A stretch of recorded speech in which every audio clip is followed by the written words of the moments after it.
रहीम अस्सलाम वालेकुम। आज स्पीकर कौमी असम्बली सरदार एयाज सादिक साहब ने इलेक्शन कमीशन को ख़त लिख दिया है और पंजाब असम्बली के स्पीकर जनाब मलक अहमद ख़ान ने भी इलेक्शन कमीशन को ख़त लिख दिया है। इस ख़त में क्या है मुकम्मल तफसील, जनाब हमारे साथ मौजूद हैं सीनियर सहाफ़ी हामिद मीर साहब और इसके अलावा रुकन कौमी असम्बली तहरीक इंसाफ जनाब ज़ैन कुरैशी साहब और इसके अलावा वजारत कानून व इंसाफ बैरिस्टर अकील साहब हमारे साथ मौजूद हैं। तो आइए उनसे बात करते हैं और ख़त की मुकम्मल तफसील दें। कोर्ट के फैसले के बाद इलेक्शन एक्ट में तब्दीली हो चुकी है और जिसका इतलाक़ माजी से होता है, लिहाजा जो रिज़र्व सीट्स हैं जिन जिन पार्टियों की बनती हैं उनको दी जाएँ। इलेक्शन एक्ट में तरमीम के बाद सुप्रीम कोर्ट के फैसले पर अमल दरामद नहीं हो सकता।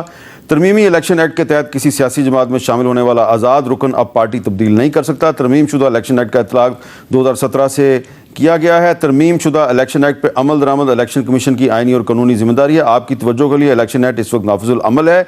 इलेक्शन कमीशन पार्लियामेंट के बनाए हुए कानून पर अमल दरामद करे, जमहूरियत और पार्लियामेंट की बालादस्ती के असूलों पर अमल करें। तो ये तो है जी स्पीकर साहब का मौक़िफ़। तो बैरिस्टर अकील साहब, क्या स्पीकर साहब बराह रास्त खुल्लम खुला सुप्रीम कोर्ट का जो फैसला है उसको झुटला रहे हैं? नहीं, देखें मीर साहब, ज़ाहिरी तौर पे जो कानून है अभी लॉ ऑफ द लैंड है, हमने उसी पे ही रह के बात करनी है। जब ये सेकंड अमेंडमेंट आई तो हमने उसको फर्दर क्लैरिफाई किया, इटरेट किया और बताया कि इस तरह पॉसिबल नहीं हो सकता कि जब एक जमात ने वो सीटें मांगी ही नहीं, लिस्ट ही नहीं जमा कराई, दूसरी जमात इज़्ज़त माब सुप्रीम कोर्ट के पास सामने थी, उन्होंने पता नहीं कैसे ये एक डिसीजन हुआ कि नहीं सुन्नी इत्तेहाद काउंसिल की तो चलें हमारे सामने है लेकिन पीटीआई की पिटीशन नहीं है, लेकिन ये हम सीटें पीटीआई को दे देते हैं। तो कानून तो वाज़े तौर पे है। एक दफ़ा जब एक कैंडिडेट ने सुन्नी इत्तेहाद काउंसिल में जो अरकान पार्लियामान है उन्होंने बैन अल्फियाँ जमा करा दी, ये एक स्टेटेड पोजीशन है, एक फैक्ट है जिसको झुटलाया नहीं जा सकता। अब उनको किस तरह जो है लीगल राइट दे दिया फ्लोर क्रॉसिंग का, और वो भी 3 दिन नहीं 15 दिन दे दिए गए। ये तो किसी आयन और कानून में तो लिखा नहीं है कि 15 दिन के अंदर वो जमा कराएं। फिर इलेक्शन कमीशन ऑफ पाकिस्तान गया, अब तो इज़्ज़त माब सुप्रीम कोर्ट ने डिक्लेयर भी कर दिया कि ये पीटीआई से हैं, तो सर्टिफिकेट कैसे दे सकती है सुप्रीम कोर्ट? ये तो काम इलेक्शन कमीशन ऑफ पाकिस्तान का है। अच्छा, तो ज़ैन कुरैशी साहब, आप स्पीकर कौमी असम्बली का जो खत है उसको कैसे देखते हैं?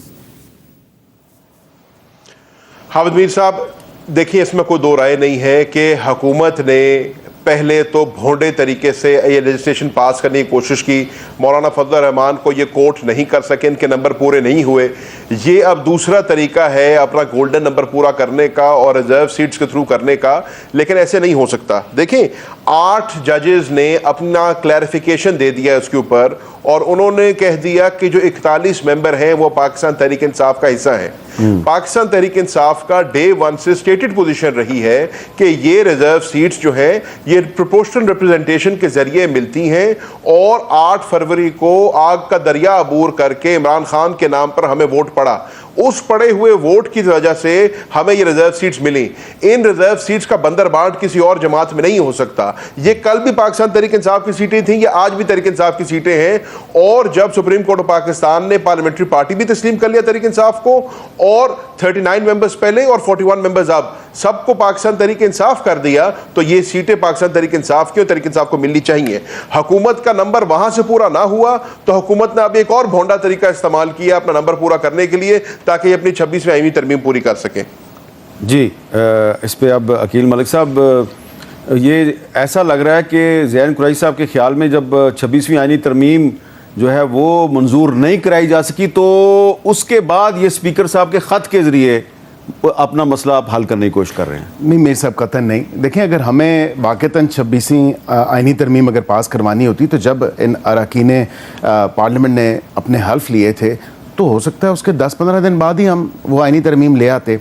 उस टाइम तो कंफर्टेबल पोजीशन में थे, 2/3 अक्सरियत भी थी, लेकिन कतन हमारी ना तो ये थिंकिंग है ना ऐसी कोई सोच रखते हैं हम ज़ाहिरी बात है आइनी तरमीम के हवाले से एक ब्रॉडर कंसेंसस डेवलप कर रहे हैं। तमाम इत्तेहादी जमातों को, उसके साथ साथ जितनी अपोजिशन की जमातें उनको भी ऑन बोर्ड ले रहे हैं। ये जहाँ तक बात है इस सारे मामले की, ये अब हमारे बनाए हुए कानून को, क्योंकि पार्लियामेंट सुप्रीम, हमारे बनाए हुए कानून की ऐसी एक तशरीह की जो कि एक आम शख्स भी मेरे ख्याल से रोड पे चलता हुआ शख्स भी उसको भी समझ आती है कि वाक़तन कानून में अगर लिखा है कि एक दफ़ा सर्टिफिकेट दे दिया, मैं तो खुद आज़ाद उम्मीदवार था, मैंने खुद 3 दिन में पाकिस्तान मुस्लिम लीग नून का सर्टिफिकेट जमा करवाया। अब जब ये एक दफ़ा सर्टिफिकेट जमा करा दिया तो फिर मैं, सुप्रीम कोर्ट ने अगर उनको इजाज़त दी तो फिर मैं भी कह देता हूँ कि मुझे भी इजाज़त दे दें, फिर बाकी आज़ाद को भी इजाज़त दे दें। इस तरह देखें पॉसिबल नहीं होता। एक दफ़ा जब आपने बयान अल्फी इलेक्शन कमीशन में जमा करवा दी, उसके कोई तकाज़े आपके मुकाबले में मुस्लिम लीग नून का कैंडिडेट खड़ा था? जी नहीं, जी नहीं। एक सीट एडजस्टमेंट के हवाले से वो एक थी, लेकिन फिर भी आप आज़ाद उम्मीदवार थे। जी बिल्कुल। अच्छा जी, ज़ैन कुरैशी साहब, ये बड़ा मेयर साहब, जी जी जी, क्या कहेंगे आप? मेयर साहब, बैरिस्टर अकील से कहें कि पाकिस्तान तहरीक इंसाफ का ऐलान करें, इनको भी इजाजत मिल जाएगी। बिस्मिल्लाह करें, नेक काम में देरी ना करें। नहीं लेकिन ज़ैन कुरैशी साहब, ये जरा एक इसका जवाब देना कि ये इंडिपेंडेंट कैंडिडेट थे, तो इन्होंने अगर सर्टिफिकेट जमा करा दिया, मैंने मुस्लिम लीग नून को ज्वाइन कर लिया, तो उसके बाद फिर ये दोबारा कैसे कह सकते हैं कि नहीं नहीं मैंने मुस्लिम लीग नून को ज्वाइन नहीं किया, मैंने तो पीटीआई में जाना है? ये कैसे पॉसिबल है? सर, बैरिस्टर साहब कानून भी मेरे से बेहतर जानते हैं, लेकिन जो मेरी अंडरस्टैंडिंग है ना, वो ये है कि जो 3 दिन का पीरियड दिया जाता है वो उस वक्त दिया जाता था जब प्रोपोर्शनल रिप्रेजेंटेशन के तहत सीटों का फैसला करना होता था। वैसे अगर कोई इंडिपेंडेंट कैंडिडेट है तो वो किसी भी वक्त किसी भी जमात का तयन कर सकता है। आपको याद है पिछली असेंबली में असलम भोतानी साहब इंडिपेंडेंट कैंडिडेट थे, उन्होंने भी बाद में अपना फैसला किया था। तो माय अंडरस्टैंडिंग इज कि अगर आपने हर किसी को इंडिपेंडेंट कह दिया तो फिर वो 3 दिन की कदगन शायद उनके ऊपर नहीं लगती, वो कदगन सिर्फ शुरू में लगती थी क्योंकि सीटों का हिसाब निकाला होता था किस पार्टी की कितनी सीटें बनती हैं। बाकी अब सुप्रीम कोर्ट ऑफ पाकिस्तान ने फैसला कर दिया है, फिर 8 जजों ने उसके ऊपर एक अपना क्लैरिफिकेशन नोट भी दे दी है। उस क्लैरिफिकेशन नोट के अंदर उन्होंने पाकिस्तान तहरीक इंसाफ को पार्लियामेंट्री पार्टी तस्लीम भी किया, जो कि इलेक्शन कमीशन नहीं कर रही है, और उन्होंने कहा कि ये 41 मेंबर भी ये पाकिस्तान तहरीक इंसाफ का हिस्सा बन गए हैं और इनके ऊपर 63A भी लागू होता है। तो मेरे तो समझने में इसमें बड़ी क्लैरिटी है, इस पर कोई दो राय नहीं है। आप सब उसमें, सॉरी माजत के साथ, उसमें इलेक्शन एक्ट 2017 और आईने पाकिस्तान बड़ा वाज़े और क्लियर है। 3 दिन 3 days from the date of your notification including that day, जिस दिन आपका नोटिफिकेशन हुआ, तो आपको 2 या 2.5 दिन ही मिलते हैं तकरीबन जब आपका नोटिफिकेशन हो, तो उसके विद इन 2-3 days आपको कोई भी सियासी जमात ज्वाइन करनी है। ये एट ए लेटर स्टेज नहीं हो सकता। आइन और कानून कोई मोम की नाक नहीं है कि आप जब भी चाहें उसको अपनी तरफ मोड़ लें और जिस तरह आपकी अपनी इंटरप्रिटेशन है उस तरह ये इंटरप्रिटेशन की जाए।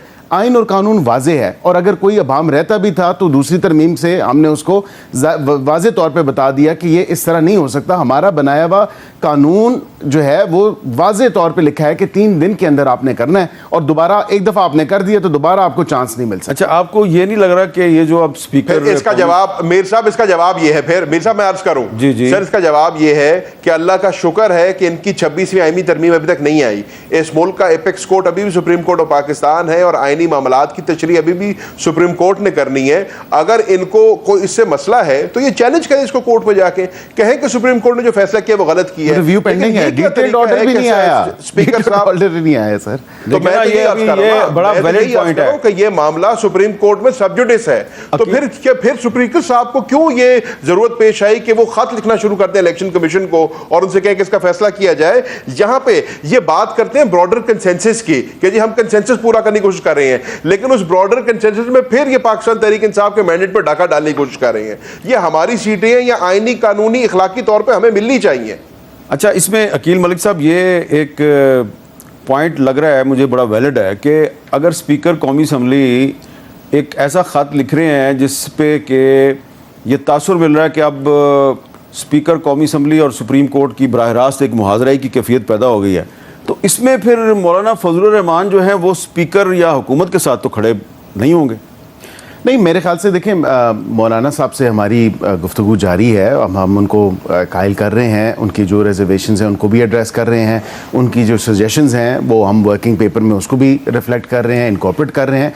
ये जो मामला है इसमें तो ज़ाहिरी बात है, देखें अब पार्लियामेंट सुप्रीम है, उस सुप्रीम इदारे के जो स्पीकर हैं उन्होंने लिखा, उन्होंने कहा जी ये सारा मामला है और शायद हो सकता है इस ख़त के तनाज़ुर में वो जो रिज़र्व फ़ैसला है, जो डिटेल्ड ऑर्डर आना है वो भी आ जाए और रिव्यू भी शायद इसके बाद लग जाए, क्योंकि अब हम तो इसीलिए परसिस्ट कर रहा है कि आज कितने, देखें 12 जुलाई से कब तक कितने दिन हो गए कि वो अभी तक फैसला नहीं आया। नहीं, वो जजेस की छुट्टियां थी ना बीच में।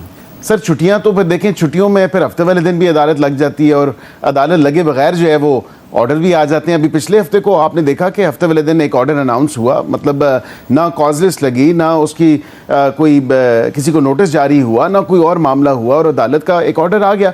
ठीक है, मान लिया कि 9 तारीख तक थी, 9 तारीख से लेके अभी 19 तक 10 दिन तो बहुत हैं। एक आ जाना चाहिए इस पर तफसीली फैसला, जो कि छुट्टियों में भी शायद चेंबर वर्क में लिख रहे थे जज साहिबान।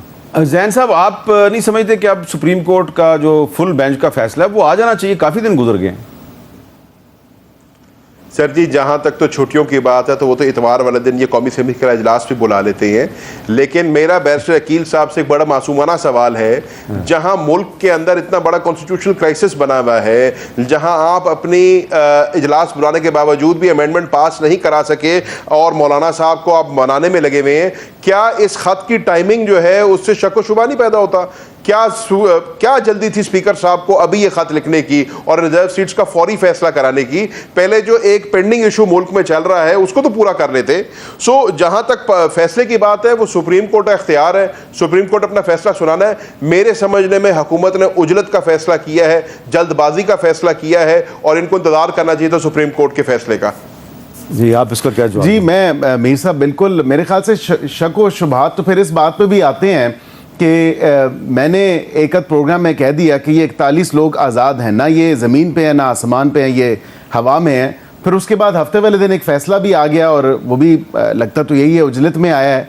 और उसके बाद क्योंकि ये चैम गोइयाँ तो चल रही थी कि हुकूमत जो है आइनी तरमीम की तरफ जा रही है, ज़ाहिरी बात है। देखें, हम ये कंसेंसस हमने बिल्कुल इजलास बुलाया था, इसमें कोई दो राय नहीं है, और दोनों हाउसेस का इजलास था। और मीर साहब और इतवार को बुलाया था, हफ्ते वाले दिन भी था, इतवार वाले दिन भी था, और ये तकरीबन 2-3 हफ्ते से हम लोग जो है वो उसको कर रहे थे कि हम तैयारी में आप सुप्रीम कोर्ट को फॉलो करते हैं? सुप्रीम कोर्ट आपको फॉलो करती है इतवार वाले दिन जो आप काम करते हैं? मेरे ख्याल से हम तो दिन रात वज़ीर आज़म पाकिस्तान मेहनत कर रहे हैं और शब रोज़ मेहनत कर रहे हैं, शबाना रोज़ मेहनत कर रहे हैं, और इतवार हो, हफ्ता हो, कोई छुट्टी का दिन भी हो, उस दिन भी वो काम करते हैं। तो गवर्नमेंट तो क्लियर है कि गवर्नमेंट की छुट्टी नहीं है, गवर्नमेंट तो शब रोज़ जो है वो मेहनत कर रही है। अच्छा, अब इसमें एक सूरत हाल ऐसी बन गई है कि ये जो आइनी तरमीम की हम बात कर रहे हैं, इस पर बहुत से लोग जो हैं वो अपनी अपनी फ़हम और शऊर के मुताबिक कुछ बात कर रहे हैं। तो उमर अयूब खान साहब जो कि अपोजिशन लीडर हैं नेशनल असम्बली में, वो क्या कह रहे हैं इस पर ज़रा सुनें। आज़म तारड़ हो गए या बिलावल भुट्टो, जिस तरह कठपुतलियाँ होती हैं, ये कठपुतलियों का ही रोल अदा दोनों साहिबान कर रहे थे। ये खुदा न खास्ता ये बिल या पास होता तो पाकिस्तान में एक किस्म का आप समझे कि फैशिस्ट स्टेट होती और fascist slash martial law state होता, और यहाँ पे किसी किस्म की जमहूरियत ना होती। उमर अयूब साहब कह रहे हैं कि फैशिस्ट स्लैश मार्शल लॉ की सूरत हाल पैदा हो जाती। तो बैरिस्टर अकील साहब, ये मार्शल लॉ की बात कर रहे हैं अपोजिशन लीडर। देखिए, मेरे ख्याल से ये कोई दुरुस्त बात नहीं है, ना कोई मार्शल लॉ की बात है, ना कोई ऐसी कोई बाज़गश्त है। एक पॉलिटिकल प्रोसेस है और हुकूमत जो है अपने इत्तेहादियों के साथ जो है डेमोक्रेसी में बिलीव करती है, और जमहूरियत पसंद होने के नाते से हम जमहूरियत को परवान चढ़ा रहे हैं, उसको फ़रोग़ दे रहे हैं और जमहूरी अमल कर रहे हैं। ये देखें, इस तमाम तर मामले में भी अगर आप देखें तो अगर क्या ब्रॉडर कंसेंसस या दीगर सियासी जमातों से बातें या इवन के अपोजिशन की जमातों से बातें, वो कमेटी भी वहाँ पे इनका बैठना, ये तमाम तर जमहूरी तकाज़े ही है ना। ये कोई ऐसी बात तो नहीं है कि हम खुदा न खास्ता किसी मार्शल लॉ की तरफ या किसी डिक्टेटरशिप की तरफ जा रहे हैं, बिल्कुल ऐसा नहीं है। ये जो ज़ैर कुरैशी साहब हमारे साथ प्रोग्राम में मौजूद हैं, इनको और इनके साथियों को जिस तरह पार्लियामेंट हाउस की बिल्डिंग से गिरफ्तार किया गया, ये कौन सी दुनिया की जमहूरियत में होता है?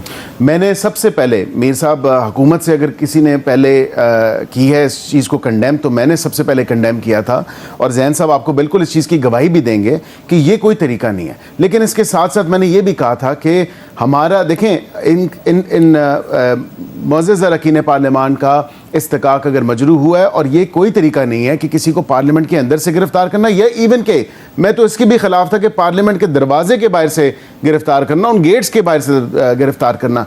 इसकी जिम्मेदारी बिल्कुल इंक्वायरी होनी चाहिए और इसकी होनी चाहिए जिम्मेदारी- क्या? आप हुकूमत का हिस्सा हैं। मैं बिल्कुल उसी पे ही हूँ। मैंने बिल्कुल जहां जहां मेरी आवाज़ पहुंच सकती थी, मैंने इवन के कैबिनेट में भी और वज़ीर आज़म साहब को भी कहा, मैंने इनको कहा कि जी ये गलत हुआ है, स्पीकर साहब को भी, और मैंने कहा कि ये इस तरह नहीं होना चाहिए, ये पार्लियामान का तकद्दुस पामाल हुआ है और इसकी इंक्वायरी हो के देखें। एक स्पीकर साहब ने ऑलरेडी खुद इंक्वायरी कॉल की है, लोगों को सस्पेंड भी किया है। इसकी जब इंक्वायरी होगी, इन्वेस्टिगेशन होगी, इसमें अगर आईजी इस्लामाबाद साहब हैं या अब आपके वज़ीर दाखिला साहब हैं, जिम्मेदारी तो लेनी पड़ेगी।